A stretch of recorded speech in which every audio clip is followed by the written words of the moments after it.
Guys, what's going on? I hope you guys are well. Hope you guys are staying safe. Hope everything's good wherever you are. Guys, happy Eid to everybody that's celebrating. Yeah, it's Eid today. But yeah, the videos aren't going to stop even though it's Eid. Guys, I want to go straight, before I get into it, smash the like button on this video, guys. Hit the subscribe. I'm going to talk a bit about the fights yesterday. The Rey Vargas, Mark Magsayo fight. Mark Magsayo and the Derek Chisora Pulev. I'll start first on the fight that happened in the UK with Derek Chisora and Kubrat Pulev.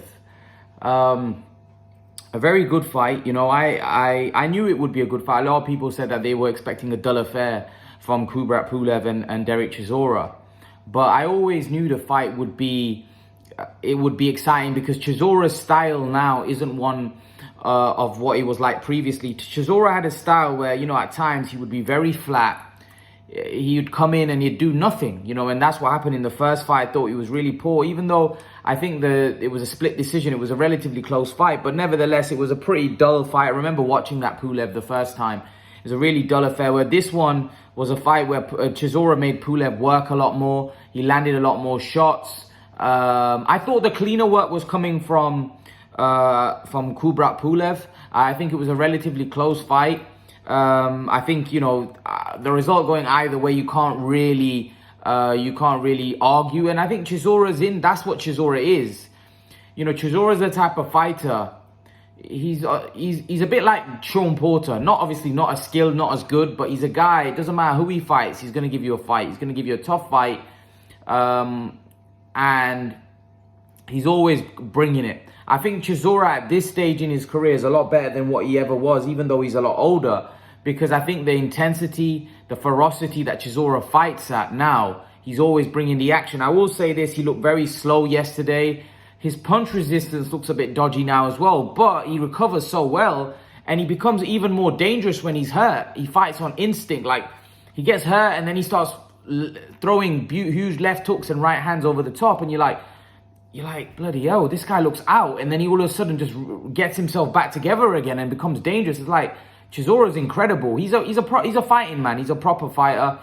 He is a fighting man. I thought David Haye's commentary was really biased, and I think a lot of people probably noticed that. The fact that David Haye was continuing to say that, you know, Chisora's winning this, you know, with all body shots. I thought his scorecard was pretty poor. I personally had Pulev winning the fight. I thought he did enough to win. But again, like I said, it was a close fight. It wasn't a robbery or anything. It was a close-ish fight that could have gone either way, really. So, you know, you can't really fault either. You can't really fault the decision. I thought the decision, maybe 115, 113, either way could have been fair. It was close. It was hard to score. Really, it wasn't the easiest to score, but, you know, it was a good fight.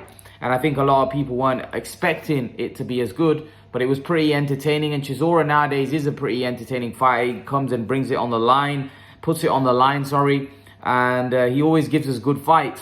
A lot of people are talking about Derek Chisora should retire now. He seems like he wants to continue. He called out Deontay Wilder after the fight. Eddie Hearn seems like he wants to deliver him Deontay Wilder. Personally, I think that would be crazy.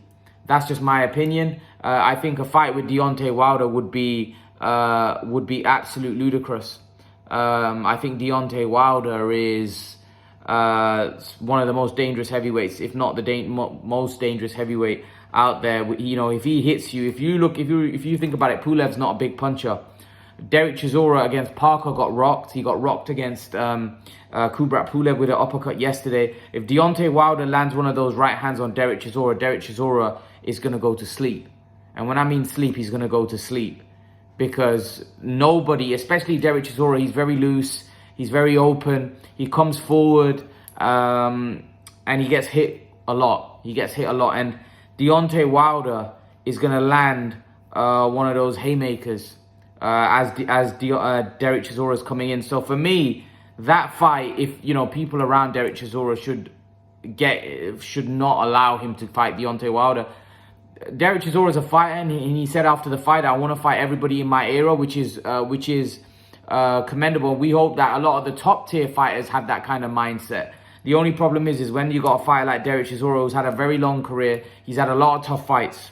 Just look at it in the last 3-4 years alone, how many tough fights Derek Chisora's had. You don't want him. I'm pretty sure Derek Chisora now is financially comfortable. And Derek Chisora was honest after the fight. He said, I haven't got a lot left. I haven't got many fights left. And he wants a big fight. He goes, if he can get a Deontay Wilder fight, that would be great. And he said he wants to fight everyone from his era. But I think there's certain fights that you need to steer him away from. Tony Bellew was pretty open about it. He said no, he doesn't want to see that Deontay Wilder fight. I don't want to see it because I think Deontay Wilder would he would knock him out badly. And nobody wants to see Derek Chisora get hurt. I think Derek Chisora has become a fighter that, although he's not a top tier fighter, an elite heavyweight, as you would say, Eddie Hearn said he's not an elite heavyweight either. He's become a loved heavyweight. He's become a very well respected fighter, and one that in years to come people will look back at and respect. Even though he wasn't the best, he put it on the line. He always came and gave a good fight. He had a tremendous heart. But at the end of the day, you know, you've got to know when enough's enough, because there's no point in making all this money, right, and then not being able to spend it. As they say, there's no point in making so much money if you're not able to count it, right? So you can make all the money you want, but if you're not able to count it in 20 years' time, there's no point in making all that money. So Derek Chisora, for me, probably should retire. If he is going to think about having a fight, I think it probably should be, as Tony Bellew suggested, maybe a trilogy with Pulev. They're 1-1, because they're both at the same stage of their career. Wilder, you might know, he might be past it, but Wilder's always going to have power. And I just think someone as open as Derek Chisora, he's there to be knocked out. He's there to be knocked out by someone like Deontay Wilder, who punches very, very hard. I think he'll put him out. I think he'll put Derek Chisora out. So I can't see how Derek Chisora wins that fight. Plus, Deontay himself is a man with an immense heart. He's a man with a great chin. So I can't really see, you know, and Derek's slow. Derek's really, look at him yesterday. He was like slow, laboring at times. You know, Deontay Wilder's a beast. You know, he'll jump on you once he sees you hurt. It's just, the matchup is not a good matchup for Derek Chisora. It's just not. Wilder, for me, would knock Chisora out probably in 2 or 3 rounds. He'd walk straight through him. So yeah, I don't think that's a good fight for Derek Chisora at all, at this point especially, and at any point, because I think Wilder would have knocked him out at any point. I just think now it's even worse because Chisora has shown signs that he's been hit and hurt with shots, and those guys aren't even big punchers. Parker's not a big puncher, neither is Pulev, and they were rocking him. Usyk rocked him as well, right? Imagine what Deontay Wilder would do. Deontay Wilder would knock you clean out. So yeah, I don't think that's a fight that he should be wanting or taking. I think Wilder would dismantle him at this point. Not even dismantle him, just knock him out. And that's my take on it. So hopefully Derek Chisora maybe fights Pulev. I don't really want to see the Wilder fight. I think also the fight won't happen because I think the fight will be very difficult to make anyway. So I don't think the fight happens anyway. But that's my take on that. I want to also talk about Rey Vargas and Mark Magsayo. This was a brilliant fight. Brilliant fight. You know, both guys threw a lot of punches. A split decision in the end going in favor of Rey Vargas. I think there was, you know, these type of guys at featherweight, they're always very hard fights to score because they're always throwing a zillion punches and you don't know who's getting the better of it. Now, Rey Vargas came from a knockdown to come back and win. I actually think the fight was really close. I think both Rey Vargas looked really sharp. He looked really sharp. Mark Magsayo at times, like, it was a very close fight. I actually think a draw probably could have been a fair result. But either way, I don't think it was a robbery. I think it was a close fight that went in favor of Rey Vargas. I've actually spoke to a lot of Mexicans, and a lot of Mexicans felt that the fight should have been a draw. They felt that even though I'm Mexican, I think the fight was I think the fight should have probably been given a draw. Both guys put it on the line. And the featherweight division is very interesting right now because you've got Leo Santa Cruz sitting on the WBA super belt. There's Lee Wood with a regular belt. What's going off there? We don't know. A lot of people want to know what's going on with Lee Wood. A lot of people want to know what's going on with what's his name, Santa Cruz, because what's going on there, you know, Santa Cruz has been sitting on a belt, the super belt, for a very long time, not defending what's going on with his career. And then Lee Wood obviously wants to be elevated as the super champion or the legitimate champion, because let's be honest, regular champions, I don't consider them champions. Regular champion is what it is. So we need to clear that situation up. Then there's also Josh Warrington with the IBF. Yeah, and there's now Rey Vargas. Mark Magsayo, there might be a rematch because this was a very close fight, so I won't be surprised if they run it back. It was a great fight. I think it was a very action-packed fight. And I would love to see a Rey Vargas, Mark Magsayo fight again. I think it would be great to see those two scrap it out again. I think when it's a close fight like that, and it's a great fight, entertaining for the fans, I think it's always great to run it back. Because there's a lot of people that thought that Mark Magsayo won that fight. There's a lot of people that thought Rey Vargas won that fight. There's also a lot of people that felt that maybe it should have been a draw. So in that situation, in that case, maybe they should run it back. Maybe they should play it back, and maybe we will get another great fight. Because I don't think fans have a problem with seeing fights being run back. I think where fans have a problem is when it's Devin Haney-Kambosos type of fight, where it's terrible and one guy was so dominant, and then they run that back because the fans look at it and think there's no point. So why are we running back a fight that's effectively dead wood? You know, we kind of know what's going to happen. We don't really want to see it. The fight wasn't entertaining. It was pretty one-sided. So for me, I personally would like to see the Rey Vargas and Mark Magsayo fight again. But again, if Rey Vargas moves on and Rey Vargas goes and fights Josh Warrington, I'll be happy with that. If Rey Vargas goes and fights Lee Santa Cruz, that would be a massive fight, by the way, because they're both Mexican. Leo Santa Cruz and Rey Vargas would be a huge fight.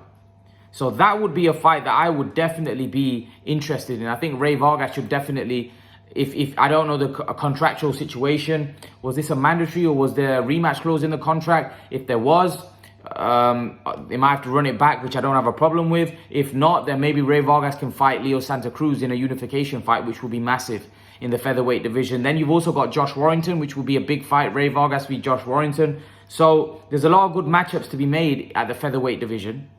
What's going on with Gary Russell? Gary Russell recently lost to Mark Magsayo. That's how Mark Magsayo became a champion. So that's another guy that what's going on with his career.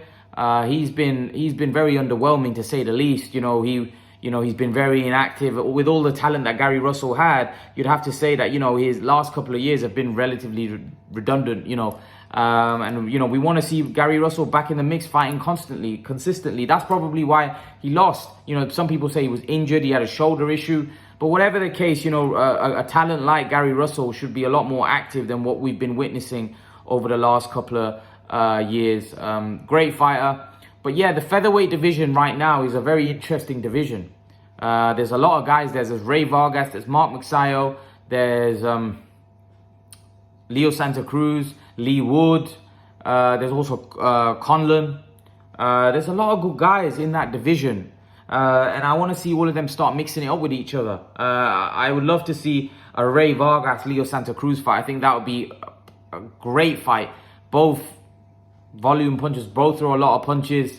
I think Rey Vargas is a little open. I think he is defensively not the greatest, but generally a lot of Mexican fighters don't always have the greatest defense. But he's an action-packed fighter, and he's exciting to watch. So I really enjoyed what I saw there yesterday, and I would love them to run it back, like I said previously in the video. But I would also love to see unification fights, which I think should take priority, because I think we should look now for one face, one champion. That's what I think the boxing needs to work towards that. And that's why I think over rematches, I would always prefer to see unification fights. Unless it's a bit like the Jack Catterall, Josh Taylor situation, where there's a robbery and there's a poor decision. I actually think then that there should be an immediate rematch. Because the fans will clamour for it as well. Because if the fans saw a fight like we did with Catterall and Taylor, which we thought was pretty one-sided in favour of Catterall, or it was a decision that should have gone Catterall's way and it didn't, Taylor got it, we're happy with that being that fight happening again. But I think if it's a close fight where the other guy might have nicked it. You know, I feel like a unification fight should trump that. I think there's a difference between close fights and difference between robberies, right? We need to learn the difference. Just because you might think, like yesterday, Chisora Pulev, that wasn't a robbery. I thought Pulev won, but it was far from a robbery. It was a close fight that could have gone either way. It's not a robbery. There's a difference between a robbery. Robbery is just a highway robbery where someone just gets robbed. You know, and I don't think that happened in the Rey Vargas fight or the Chisora fight. So yeah, leave your thoughts. Let me know what you think in the comment section below. Leave your thoughts about the two fights. What do you make of it? Who do you think both guys should fight? Who do you think Chisora should fight? Pulev should fight? Who do you think Rey Vargas and Mark Magsayo, or do you want to see a rematch? Leave your thoughts. And guys, remember to please like, share, and subscribe to my channel. I'll see you guys in the next video. Peace.